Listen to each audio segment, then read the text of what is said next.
Alors, nous voici sur la notion de moyenne conditionnelle et on va faire le lien avec la notion de corrélation. Je ne parle pas de corrélation linéaire, je parle bien du concept de corrélation.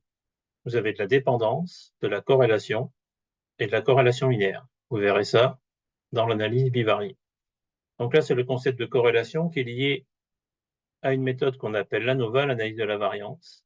Et l'idée, c'est de représenter un groupe par sa moyenne. Donc la meilleure estimation de la valeur d'un groupe, c'est la valeur de la moyenne du groupe. Je vais illustrer ça avec deux exemples. Je vais prendre les groupes de la vidéo passée où il y avait deux conditionnements, un par rapport à 35 mètres carrés inférieur et l'autre supérieur à 35 mètres carrés, puis après on va faire trois groupes. Alors si on fait deux groupes, on récupère ce qu'on avait dans la vidéo précédente.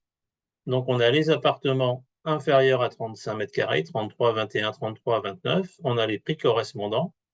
Et ce qu'on peut faire, c'est que je peux créer une nouvelle variable que je vais appeler les groupes de la surface. Soit c'est des petites surfaces, soit ce ne sont pas des petites surfaces. Donc en vert, vous avez les petites, et en marron, vous avez les non petites, le complémentaire. Si j'affecte à chaque groupe la moyenne du groupe, ce qui est fait dans la nouvelle variable ici que j'ai représentée en vert, qui est le prix estimé par groupe, il se trouve que la moyenne de cette nouvelle variable, c'est exactement la moyenne de la variable prix. Donc la moyenne des moyennes, c'est la moyenne, ce qu'on a déjà vu dans les vidéos précédentes. Une petite information, je vais vous le montrer sous forme graphique.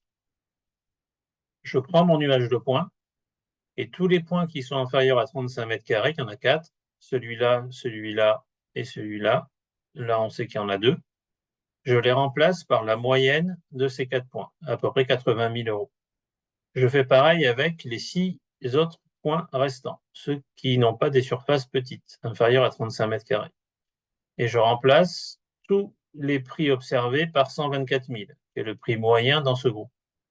Ben, sachez que le fait de faire ça, vous verrez ça en bivarié, ça représente à peu près 23% de l'information. Donc l'information contenue dans la variable prix est expliquée à 23% par le découpage avec cette variable qualitative qu'on vient d'utiliser. Alors vous allez me dire c'est sans fin, parce qu'on aurait pu non pas couper à 35, mais à 30, ou à 40, ou à 60, voire, hop, créer trois groupes. Alors si je crée trois groupes, je pense que je l'ai fait ici. Voilà, illustration de trois groupes. On va faire plus petit que 35, de 35 à 60 et plus grand que 60.